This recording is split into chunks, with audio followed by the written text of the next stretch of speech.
안녕하세요, 이영재입니다. 여름의 끝자락입니다. 선선한 바람처럼 소리 없이 오신 네 분의 우영파 식구들 오늘도 함께하겠습니다. 잘 지내셨죠? 네. 그래서 오늘도 한 주간의 뉴스 화면으로 먼저 만나보시겠습니다.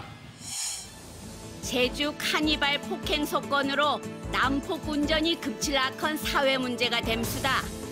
가해자를 와싹하게 벌 주는 건 고를 것도 없고 이젤랑 진루의 모은덜 안전을 생각행이라도 성숙한 운전 예절이 자리 잡아서 할 때인 것 암수다. 느량 반복되는 곳곳한 교통체증. 제주도가 내년부턴 질 막히게 하는 큰큰한 시설물엔 교통유발 부담금을 매긴 데는 허염신디양. 반대하는 목소리도 기갈랑 잘 들어보고 이 제도가 효과를 보전하민 행정의 노력이 필요해 보염수다. 놈 모르게 고방 문서에 도장 찍은 동물 테마파크 논란이 거저만 감수다. 반대하는 사람들은 모을 총회를 요랑 문서가 무효랭 고람수다마는 찬성하는 사람들은 불법 총회랜 허멍 도시 받아들이지 못하게 너염수다. 여기에 모을 주민끼리도 법적 도툼에 걸어정이신디양.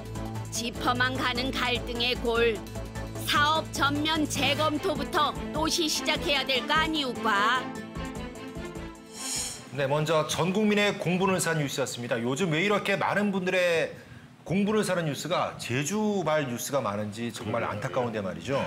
이른바 제주 카니발 폭행 사건입니다. 피해자 가족이 아닌데도 영상 보면 정말 화가 나고 충격적인 화면이었습니다만 엄벌을 촉구하는 목소리가 뜨겁습니다. 제일 씨, 지금 경찰 조사가 계속 진행 중인 거죠? 네, 지금 진행 중입니다. 일단은 간단하게 사건 개요를 좀 말씀드리면요. 지난달 4일 오전 10시 40분쯤에 그 A 씨와 이제 가족이 타고 있었던 아반떼 승용차가 조천 무해도로 1차선을 가고 있었어요. 그런데 이제 33살 B 씨가 몰던 카니발이 이렇게 차선을 넘나들면서 끼어드는 이른바 그 칼치기 운전을 했습니다. 그래서 이제 그 카니발 차량 옆으로 아반떼 차량에 가서 창문을 내려서 A 씨가 이제 그 카니발 차량 운전자에게 좀 항의를 했나 봐요. 그러니까 이제 바로 그 카니발 차량에서 운전자 B 씨가 내려서 물병을 던지고 그리고 이제 주먹으로 이제 운전자 A 씨의 얼굴을 때리고 그리고 그 조수석에서 이제 그 A 씨의 부인이 이걸 촬영을 하고 있었는데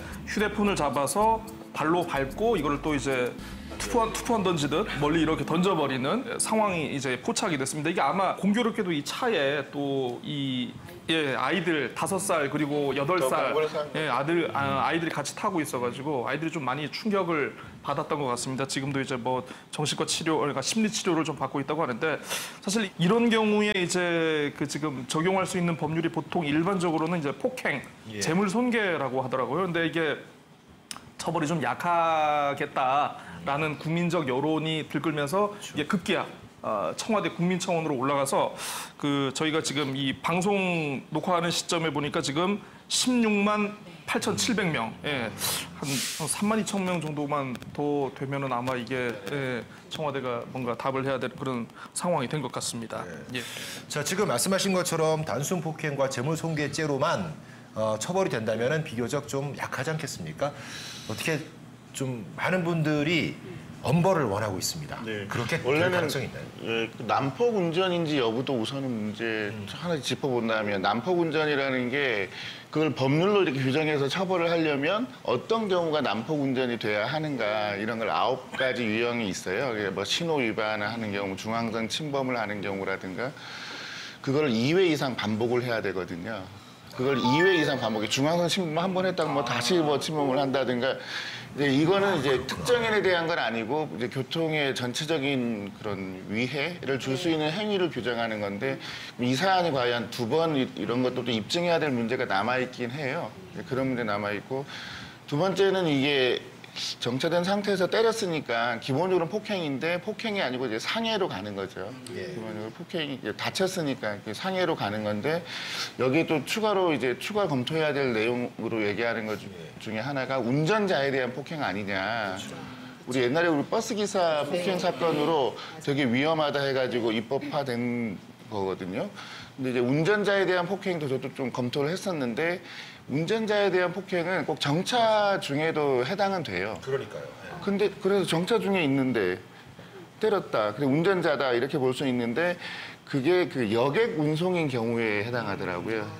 여객을 운송하는 판정이 딱 돼 있는 거예요, 문구로? 여객을 운송하는 차량의 운전자에 대해서 잠시 이제 여객을 그러니까 승차 하차하는 중에 정차한 경우에 때리는 경우도 포함은 되는데 이 케이스는 여객을 운송하는 경우는 아니기 때문에 그 부분은 안 된다는 생각은 드는데요. 이참에 법을 좀 개정해야겠어요. 많이 좀 모자란 부분이 있는 것 같네요. 처벌하는 그 규정 자체를 올리기는 어려운데 근데 우리가 양형의 정함에 있어서는 상해하고 단순 손괴라 하더라도 그 행위가 일어난 경위나 그리고 피해의 정도 이런 걸 보면은 충분히 엄벌은 가능해요. 그래서 법무부에서도 정해진 그 형량의 범위 안에서는 최고의 형으로 그렇게 가겠다고 했거든요. 그러니까 그런 거는 정해진 형에서 할 수 있으니까. 다른 혐의를 적용 안 해도 꼭 어떤 혐의를 적용 안에서 최고형. 혐의를 너무 무리하게 적용할 필요는 없고요. 요건에 맞게 적용하되 전체적인 내용을 보고 좀 엄하게 하면 그렇게 하면 될 것 같습니다. 아유, 또 들으니까 정말 화가 나요. 은영 씨 어떠세요?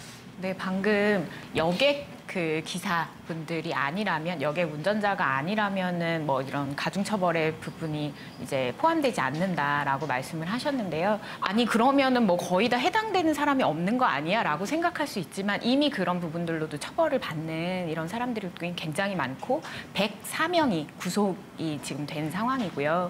그리고 지금 제주 도내 부분만 살펴봐도 경찰이 그러니까 발표한 내용입니다. 지난 3년간 보복 운전과 이제 난폭 운전 개념이 조금 다른데 아까 이제 난폭 운전은 좀 말씀을 해주셨어요. 9가지 유형이 있다고. 그게 뭐 중앙선 침범, 앞지르기, 속도 위반 뭐 이런 것들인데요. 이런 것들이 2회 이상 해서 적발된 분들이 한 20여 건 정도가 되고 그리고 보복 운전이 오히려 더 많아요. 보복 운전 뭐 진로 방해, 고의 앞에서 이제 급제동 한다든지 이런 보복 운전 건이 51건. 이게 거의 곱절 이상 좀 많은데 이런 부분들로 보면은 도내에서도 사실 이렇게 좀 도로 위에서 분노를 조절하지 못하는 이런 위험한 운전자들이 계속 좀 많아지고 있다 이렇게 좀 보이는데요. 언제 우리도 이런 똑같은 일을 당할 줄 모르는 상황들이라는 거죠. 그리고 지난 28회 정도 계속 주차장에서 한 명의 여성을 좀 들이받았던 이런 것들도 있죠. 그래서 도로 위를 떠다니는 분노 조절이 안 되는 이런 상황들에 대해서 저는 사회 전반적으로 좀 인식 개선이 필요하다. 이게 조심도 조심이지만 좀 이대로 가다간 좀 우울한 사회가 계속 될 것 같다라는 생각에 정신 건강에 대한 부분들 이런 건 좀 정책적으로 보완하고 뭐 건강 검진할 때 대폭 좀 시도를 한다든지 그래서 심리 상담을 도내에서는 모두가 무료로 받을 수 있다든지 좀 이렇게 도로를 떠다니는 분노가 좀 없는 사회가 되는 것이 우선이 아닐까라는 생각도 좀 하게 됩니다. 외국 같은 경우에도 이게 분명히 사회적인 문제인 것 같아요. 로드 레이지라고 해가지고 뭐 그 위협 운전이 그 문제가 되는 건데. 근데 그냥 이게 난폭 운전하고 이 위협 운전이 좀 다른 게 뭐냐면 이게 좀 상대에 따라서 예를 들어서 경차, 좀 뭐 국산차, 맞아. 여성 운전자, 여성에 대한 예를 들어서 우리가 얘기하고 있는 이 사건이 아반떼 차량이 아니고 뭐 예를 들어서 무슨 BM 땡이다, 벤 땡이다, 운전자 창문을 딱 내렸는데 정말 우리가 영화에서나 보던 마동석이 앉아 있었다. 맞아요.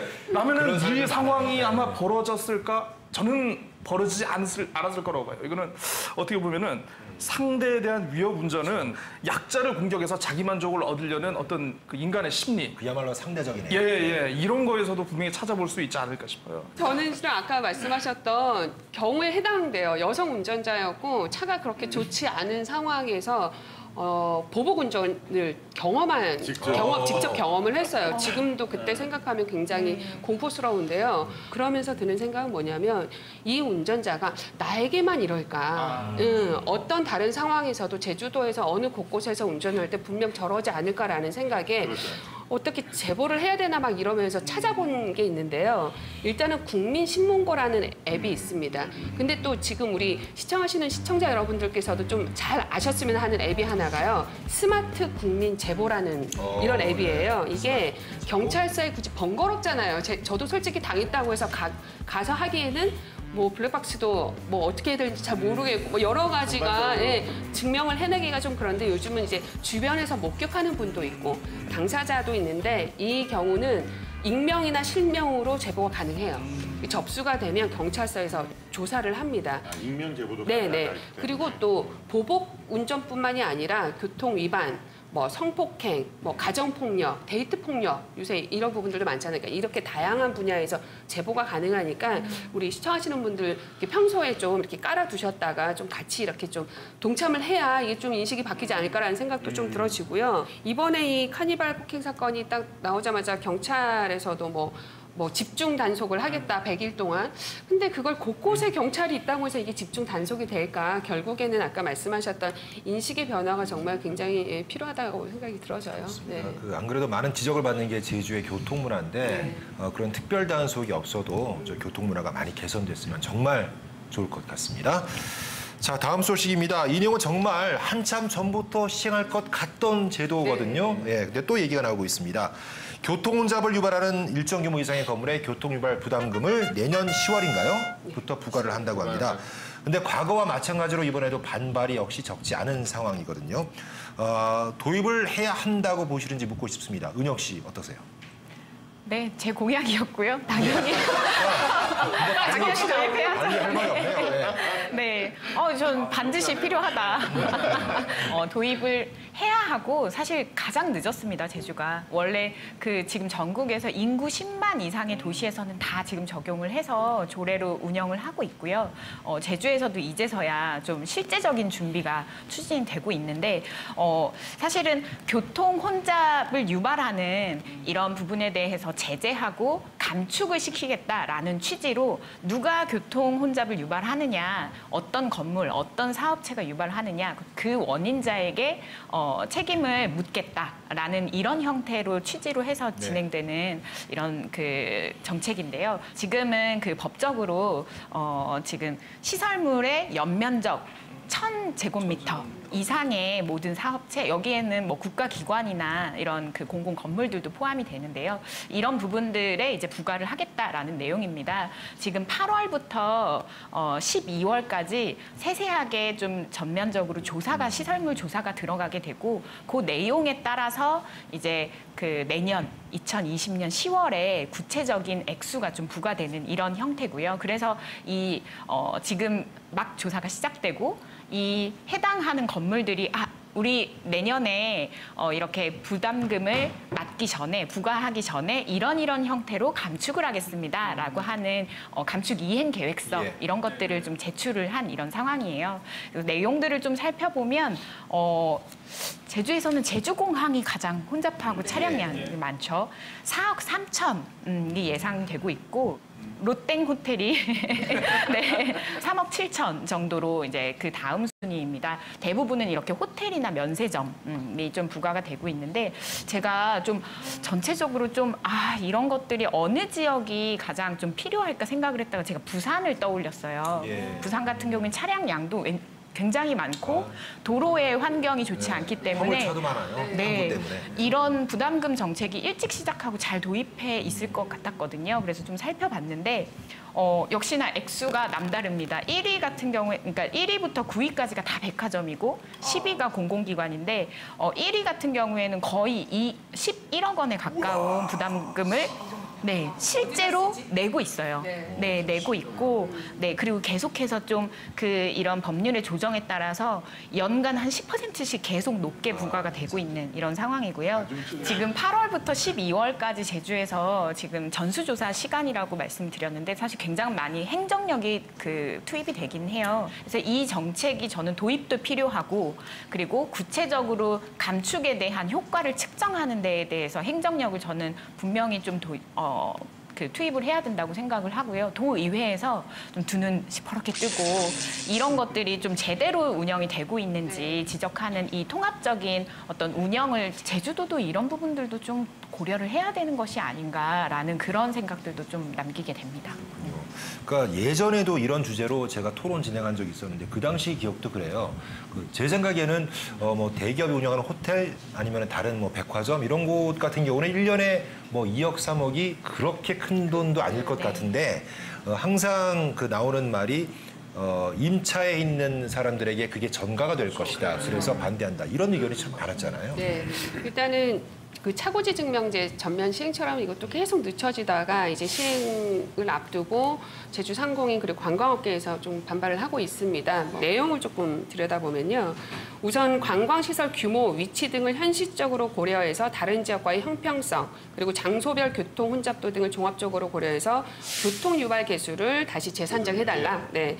그리고 또 업종별, 사업별, 그리고 시설의 특수성을 반영해서 실질적인 감축 활동을 또 이행할 수 있도록 조건을 재검토해달라. 또 그리고 지금 경기 침체, 제주 경제가 많이 위축되어 있는데 이렇게 하다 보면 지역 경제뿐만 아니라 관광업계도 굉장히 타격을 입을 수 있다. 뭐 이런 이야기들을 좀 건의를 했습니다. 좀 구체적으로 들여다보면요, 그 교통 유발 개수인 경우에 2015년에 그 연구 결과를 토대로 해서 제주도 하면 가장 혼잡한 곳이 오거리? 네, 노영 오거리잖아요. 예전에는 중앙로 사거리였는데, 네, 이제 노영 오거리의 그 기준을 일률적으로 반영을 했기 때문에 이 부분에 대한 재검토가 필요하다라는 것하고요. 아까 뭐 타당성, 형평성 요구하고 있습니다. 저도 이제 더 이상 시행은 늦춰서는 안 된다라는 입장이긴 합니다만은 충분히 이런 부분들까지 좀 감안을 해서 서로 납득할 수 있는 지점을 저는 적극적으로 행정에서 좀 찾아야 된다라는 생각이 들어지고요.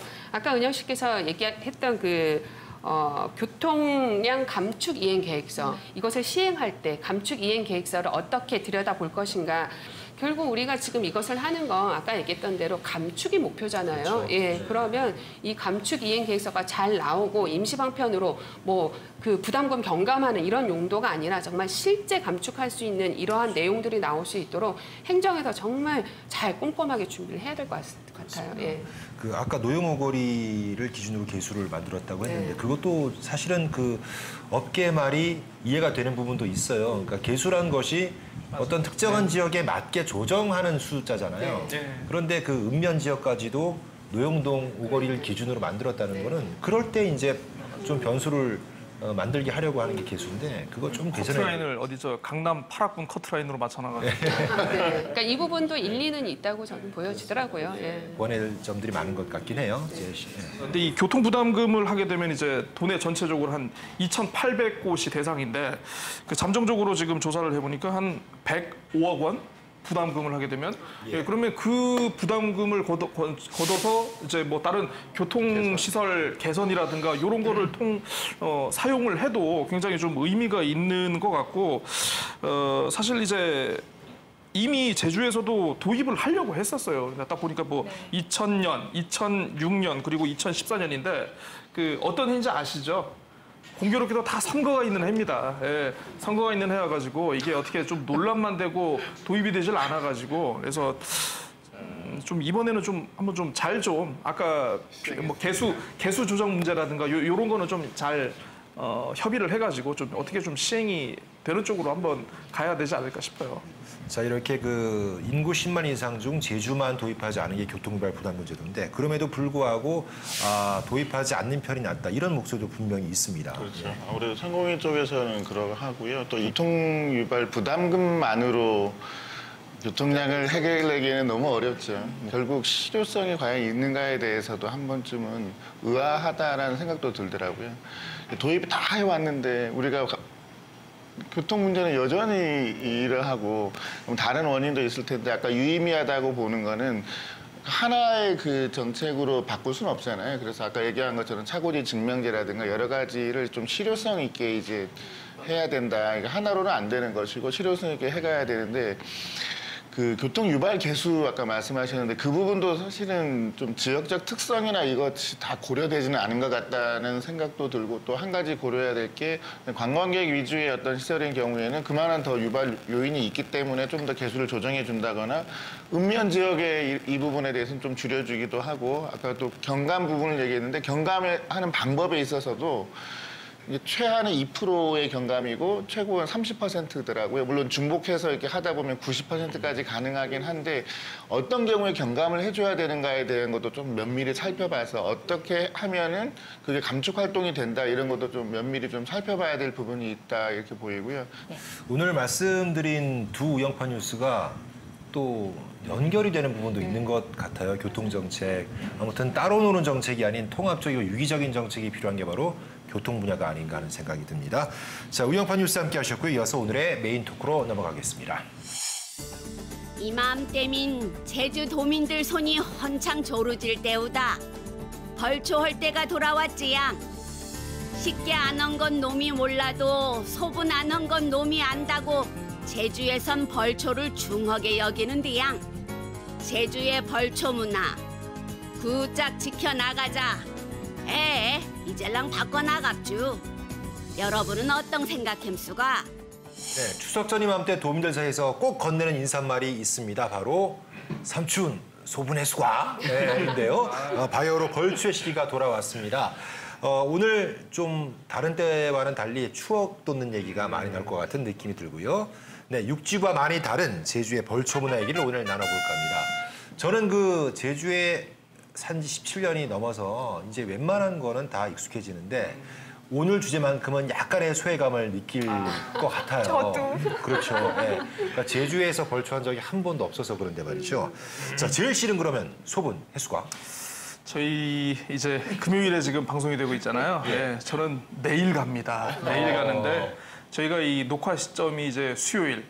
어제 오늘 굉장히 비가 많이 내리고 있어요. 이 비가 참 원망스러운 게 이 비를 먹고 또 이 봉분에 있는 풀들이 쑥쑥 자라겠구나.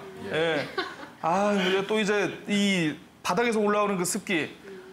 또 여러 가지 요소와 싸우면서 또 이제 조상들의 묘를 또 이렇게 정성껏 또 관리해야겠구나 하는 그런 생각이 드는데요. 어릴 때는 좀 벌초를 뭔가 소풍 가는 느낌? 그렇죠. 굉장히 이제 편안한 마음으로 많이 갔습니다만 10대 중후반부터 뭔가 벌초가 상당히 힘들고 좀 뭔가 가기 싫고 웬만하면 무슨 핑계를 대서라도 어떻게 하면 안 가볼까.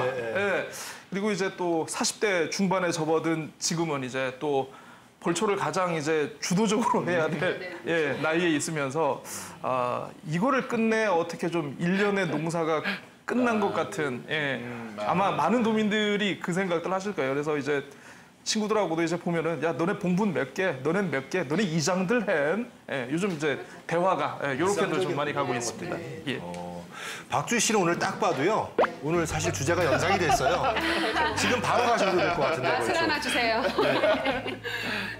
저도 어렸을 때부터 이제 그 부모님 따라서 벌초를 다녔어요. 그러니까 제일 쉽게서도 얘기했지만 정말 소풍 가는 기분. 그때는 이제 차가 지금처럼 아주 가까이까지 올라가지 못하니까 아주 멀리서부터 숲길을 따라서 정말 또 유독 또 비가 오는 날이 많았어요. 벌초 때. 그럼 막 비 오는 날에 수채화 찍는답시고 막 그 감성에 젖고 막 이랬는데 또 저희 아버지가 꼭 벌초를 갈 때 주먹밥을 싸주셨어요. 아버지표 주먹밥을 먹을 수 있는 날이 또 그날이었었어요. 그래서 다 같이 땀을 흘리고 먹을 때 너무 꿀맛이었고 또 굉장히 보람도 커서 지금 주먹밥을 그래서 저희 이제 아이들도 지금도 이제 시댁 벌초나 친정 벌초 때 꼭 데리고 가는데 저는 어렸을 때부터 아이들이 이렇게 좀 자연의 속살을 들여다볼 수 있는 것도 하나의 벌초가 아닌가라는 생각도 들어지고 또 명절이나 제사는 보통 여성들이 주로 고생을 하잖아요.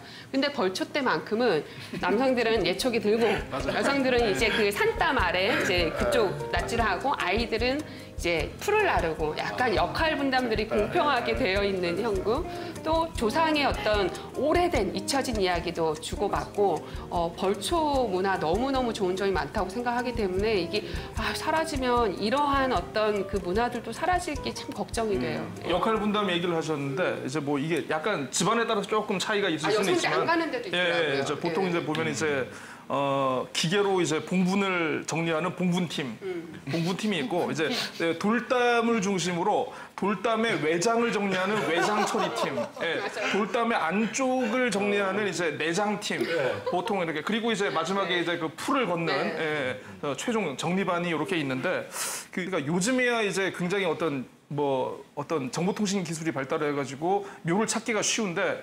정말 20년 전까지만 해도 묘를 찾기가 되게 힘들었거든요. 그래서 그때 이제 어떤 식으로 기억을 하셨느냐 하면 버스 정류장에서 내려서 몇 번째 전봇대에서 들어가는 길 이런 식으로 기억하시는 분들이 많았어요. 그러다 보니까 굉장히 묘를 찾기가 어려운 경우도 많았고 어떤 경우에 있었냐면 굉장히 지친 비가 부슬부슬 내리고 지친 경우인데 묘를 딱 벌초를 하러 갔는데 어머나 벌초가 돼 있네?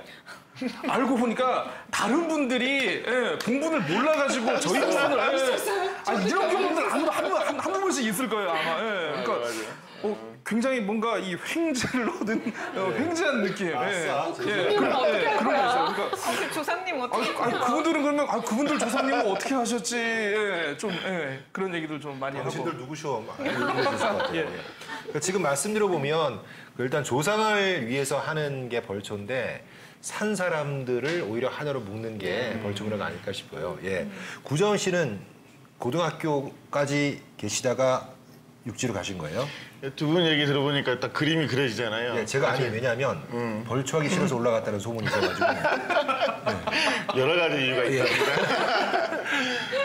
그 그림이 딱 그려져요. 마치 그 한 폭의 그림을 그리는 듯한. 아까 꼬맹이는 뭐 어떻게 하고 있고 봉분팀은 어떻게 하고 이렇게 거기에 또 추가해서 한바팀이 있어야 될 거 아니에요. 지금 날아야 되고 그림이 되게 그려져요. 근데 사실은 저는 어떤 느낌이었냐면 어릴 때 좀 부러웠어요, 사실은.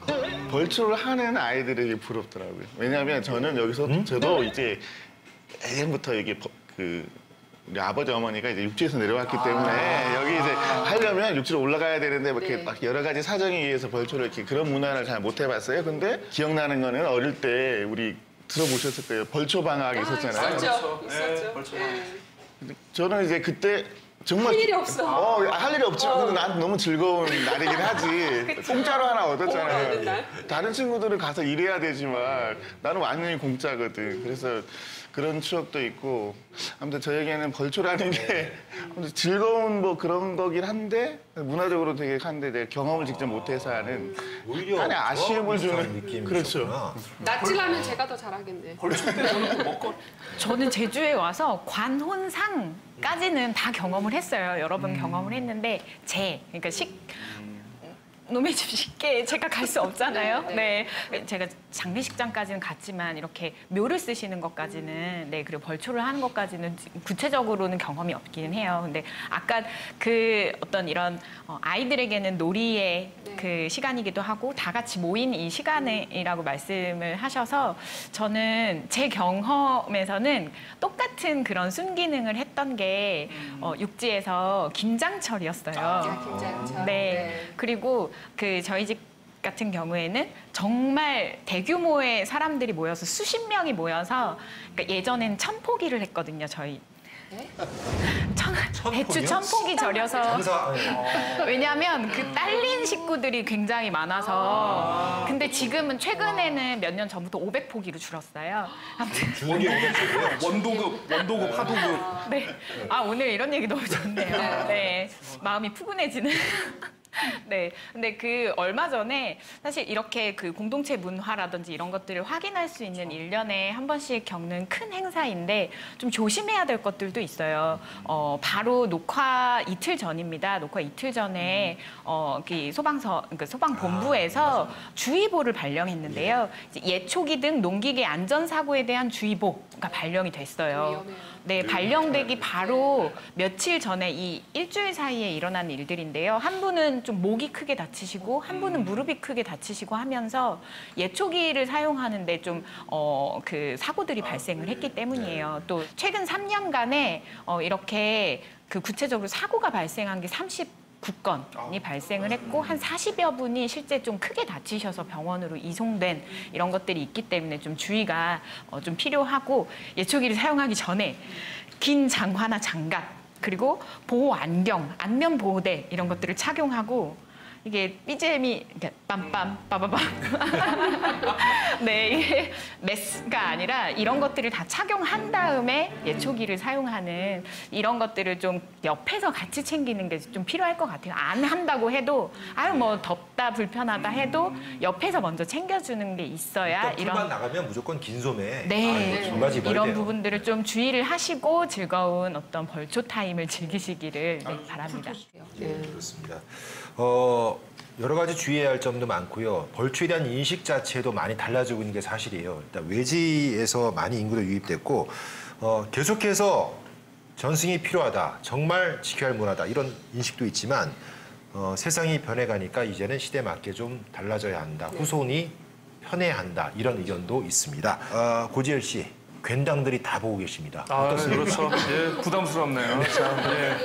보통 이제 저는 이제 어릴 때 보면은 이제 육지에서 이제 성묘하는 문화에 대해서 참 되게 심플하고 좋다. 그러니까 세련돼 보였어요. 예, 뭐 뭔가 되게 간단하게 뭔가 좀 깔끔하게 끝내는 되게 좋았는데 벌초가 또 한 번만 있는 게 아니잖아요. 그래서 보통 에서 가지벌초라고 그래가지고 8촌 이내 친척들 모여가지고 하는 일단 기본적인 벌초가 있고 또 그리고 이제 문중벌초. 네, 모든 벌초라고 하죠. 이 모든 벌초에서 이제 어느 정도 이상의 조상님들의 묘를 또 관리해야 되는 요런 게 또 있고 하더라고요. 근데 변해가는 시대에 과연 또 이제 벌초 문화가 또 어떻게 돼야 되는가에 대해서는 참 뭐 나름대로의 생각이 다 있으시겠지만 참 답을 내리기가 좀 어렵긴 해요. 근데 다만 이제 개인적인 경험에 따르면은 묘를 보고 성장한 인간과 조상의 묘를 모르는 사람들 사이에서는 뭐라고 해야 될까요? 좀 어떤 가족에 대한 어떤 이 애정, 관심, 뭐 어떤 뿌리에 대한 고민에 대해서 이게 좀 약간의 차이는 있긴 있는 것 같아요. 그러니까 저는 어떤 일이 있었냐면 이제 예전에 굉장히 힘들게 벌초를 하면서 이제 어른들께서 이제 설명을 해주시죠. 이 여기 할머니는 어떤 할머니이고 어떤 분이셨고 뭐를 잘하셨고 어떻게 할아버지하고 결혼을 해가지고 이런 얘기를 하면서 또 이제 그런 얘기를 하면서 또 가끔 이제 이 할머니가 계셨을 때 너를 굉장히 아끼셨다.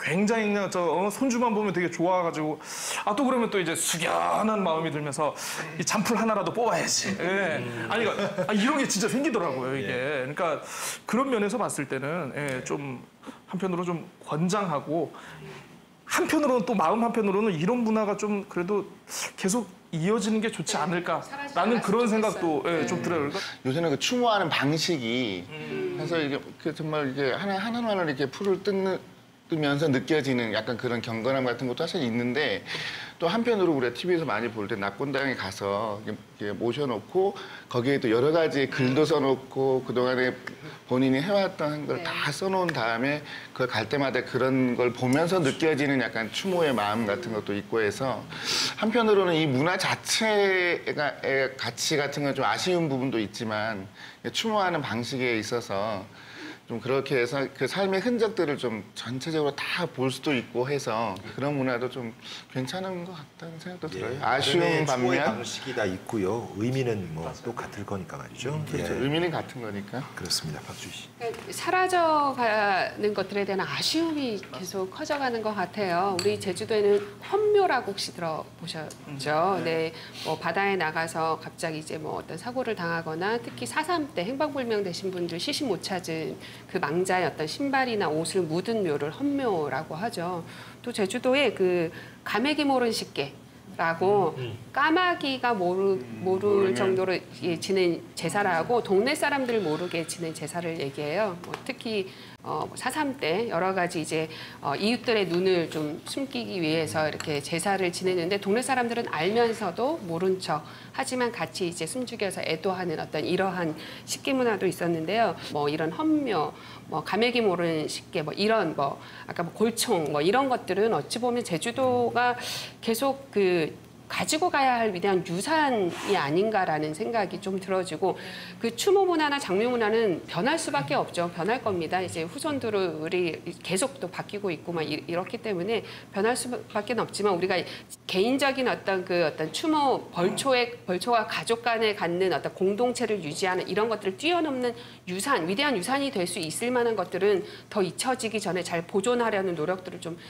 이어져야 될 것 같습니다. 예. 저는 막 이제 시대가 지나간다라고 얘기하셨는데 시대가 지나가죠. 매장 문화가 바뀌고 있으니까요. 시대가 지나가는 것도 있지만 근데 제가 깜짝 놀랐던 것들이 있어요. 중산간에 사람이 살고 있는 것이 아니라 묘들이 그렇게 많았더라고요. 그래서 이게 실제 그 묘의 조상을 모신 그런 후손들이 이런 개발 사업이나 이런 부분들의 어떤 그 실제 어떤 보상의 주체가 돼서 협상을 하고 중산간 개발이 곧 묘를 걷어내고 이장을 시키는 하나의 좀 큰 요소가 되기도 하겠다라는 생각도 들었고 그런 부분들에서 묘를 이전하는 것이 아까 뿌리를 얘기하셨는데 제주도 사람들의 어떤 뿌리가 걷어지는 것이 아닌가라는 생각도 잠깐 좀 들었고요. 근데 이런 그 세대가 변하고 도시화가 되는 이런 과정에서 우리가 계속 얘기하고 있는 이 같이 1년에 한 번 모여서 그래도 뭐라도 하고 음식 나눠 먹고 하는 이 문화는 전 전승이 어떻게든 좀 되어야 한다라는 생각이 드는데 그래서 좀 방송 전에 생각을 해봤어요. 뭘 하면 좋을까? 그래서 저는 한 몇 년에 한 번씩 가족들의 애장품들을 모아서 집 마당에다가 타임캡슐 심기라든지 네 그리고 가을에서 행사를 할 때도 이 벌초 방학을 하는 이 시즌 이 시기에 다 같이 모여서 마을 행사를 하든지 좀 이런 부분으로 좀 얼굴을 볼 수 있는 이런 일들은 이어져 나가야겠다 이런 생각도 좀 하게 됩니다. 알겠습니다. 자, 지금까지 벌초 자체에 대한 얘기를 해봤다면 그 장묘 문화 전반에 대한 말씀으로 좀 마무리해 볼까 합니다.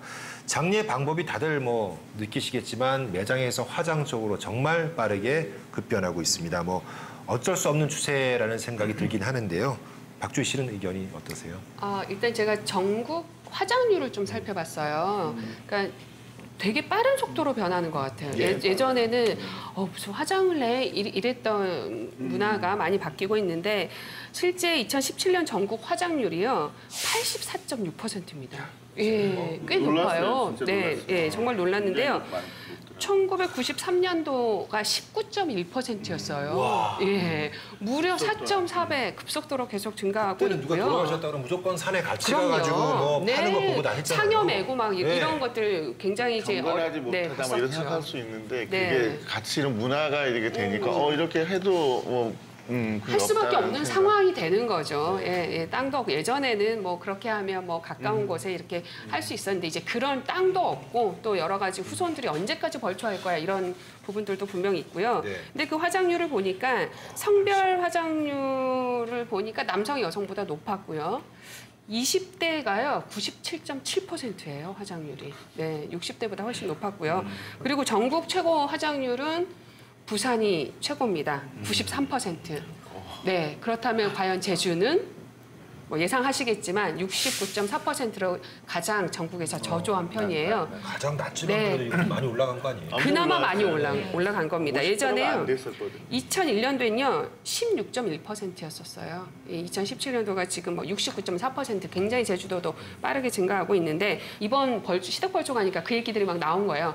아유 걔도 나는 매장 해주게 뭐 아유 나는 화장 해볼라 막 이런 얘기들을 막 하게 됐어요. 근데 저는 이런 내용들을 보면서 우리가 고령화 시대에 이 벌초도 고령화 시대인 거예요.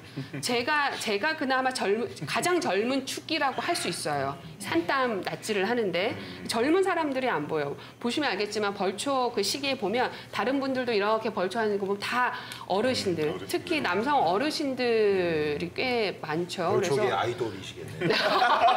또 굉장히 잘해요. 근데 이제 이것도 전승해 줄 수 없음에 좀 안타깝기도 하고 그래서 결국에는 이런 부분들이 계속 장묘 문화가 좀 변화될 것 같기는 한데 앞서 말씀드렸던 우리가 문중벌초 하면 평소에 명절 때나 제사 때 뵙지 못했던 어른들을 그때 아니면 못 뵌단 말이에요. 그래서 저는 조금 드는 생각은 벌초 방학을 다시 부활시켜서 벌초를 안 하더라도? 네, 꼭 벌초를 안 하더라도 그날만큼은 정말 같이 아까 얘기했던 어떤 추모의 공간에서 같이 뜻도 기리고 좀 그렇게 하면 어떨까 이런 생각을 좀 해봤습니다. 지금 네. 우영팟을 시청하고 있는 몇 안 되는 중고등학생들의 네. 박수 소리가 귀에 선하게 들리는 것 같습니다.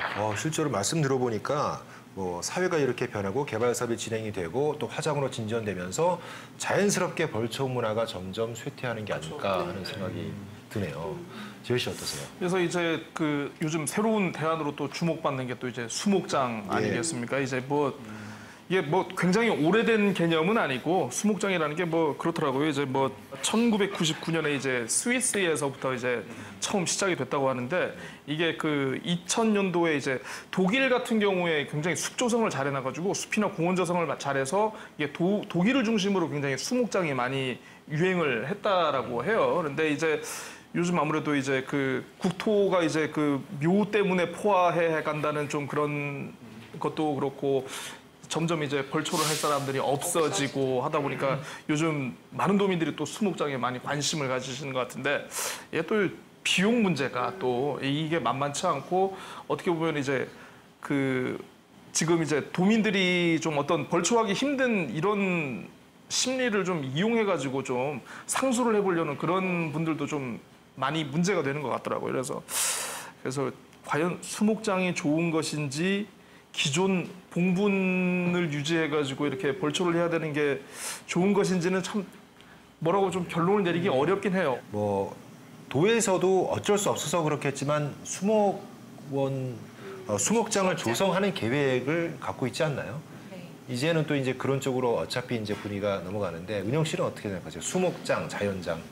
그 제주에서 계속 그 산림청에 요청을 좀 해놨었습니다. 이런 수목장 사업에 대해서 국공립으로 좀 운영을 하고 싶다라는 요청을 좀 했었고 지금 그 국립기억의 숲 이게 지금 조성을 할 예정이에요. 조성을 할 예정이고 위치가 서귀포시 안덕면 상천리 그러니까 그동안에 산림청에서 원래 가지고 있었던 부지를 활용을 해서 지금 이 수목장을 할 수 있는 걸 공공으로 아까 이제 여러 가지 좀 난립하는 것을 걱정하셨는데 이런 것들이 좀 진행이 되고요. 제가 인상적이었던 건 이 사업 계획 안에 야영장이 있다는 거였어요.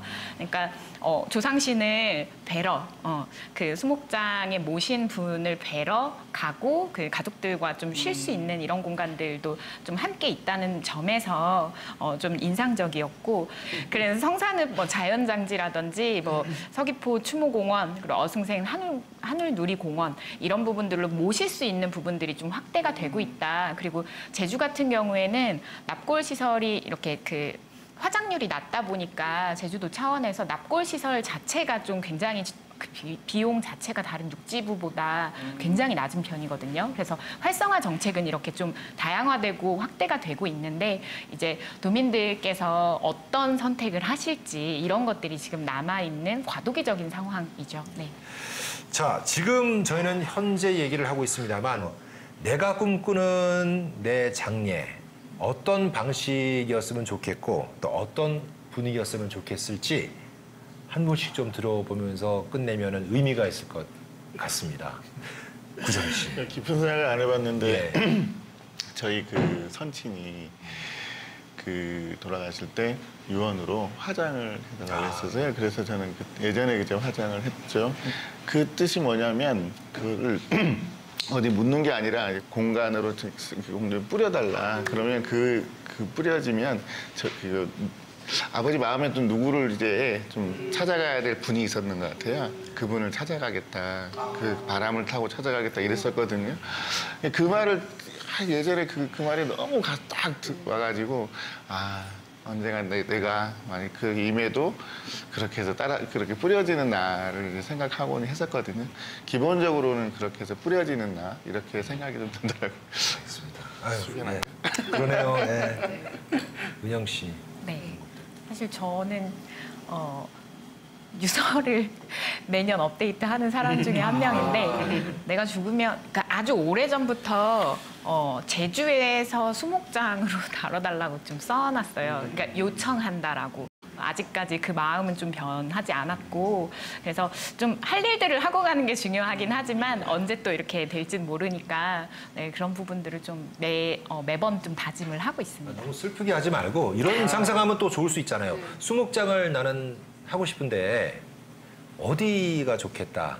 뭐 혹시 뭐 선호하는 장소가 있다면 저는 무령아리 오름 기슭에 무령아리 오름 기슭에 목장하고 그 올라가는 계단 그 사이 어디 기슭 쪽에 조용히 이렇게 묻히고 싶다라는 생각을 잠깐 바로 이렇게 여쭤보시니까 그렇죠. 네. 드네요. 그렇게 계속 바라볼 수 있다면 너무 슬픈 생각은 안 해도 되잖아요. 네. 네, 그렇게 얘기를 해보자고요. 네, 오지현 씨.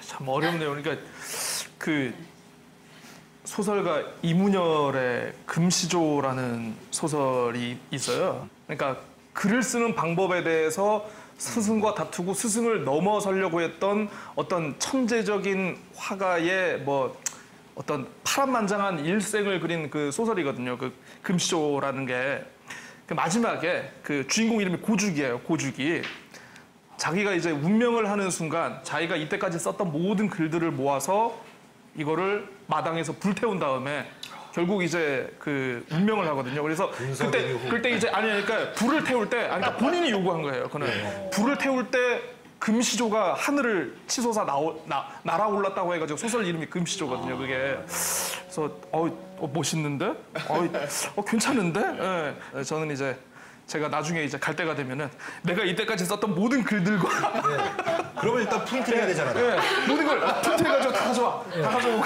예. 미리 해놓으세요. 모든 디지털 자료를 다 삭제하고 요걸 한꺼번에 이제 싹 해가지고 제가 이제 가지고 가고 싶은 아름다운 추억들을 작은 USB 저장 장치에 담아서 이렇게 화장을 해서 어딘가에 묻히면 그것 또한 굉장히 좋은 일이 아닐까. 후손들 입장에서는 벌초보다 더 힘든 장면이 될 수 있습니다. 어디에 있어? 아, 예. 이렇게 많이 썼어? 뭐 이런. 그러네요 이게 또. 예. 나중에 후손들이 야 너희 할아버지 어땠는지 아냐? 조심하세요. 예. 아이, 그때 박주희 씨. 네, 저는요, 제가 만약에 죽으면 그냥 가까운 분들이 나에게 하고 싶은 이야기들을 할 수 있는 시간을 좀 가졌으면 좋겠다. 이렇게 너무 울고 막 이게 아니라, 아유, 너 박주희 말이야, 너 살아있을 때 이랬는데, 뭐 이런 이야기들 좀 유쾌하고 재밌고 정말 그 기억들이 계속 이어져 나갈 수 있는 어떤 이런 시간들을 가지는 게 가장 중요하다라고 생각이 들어지고요. 저는 그런 장례식과 그 이후에도 그냥 제가 엄마가 좋아하는 거 뭔지 알지? 그거 하나만 올려놓고 그냥 엄마 옛날 얘기, 옛날 사진 보면서 좋은 시간 보냈으면 좋겠어. 이렇게 얘기를 합니다. 예. 예, 네 분에게 말씀드렸는데 원하는 건 안 나왔습니다.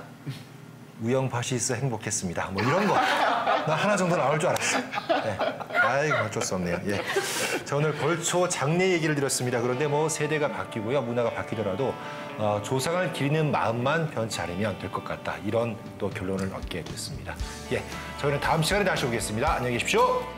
우영. 팟.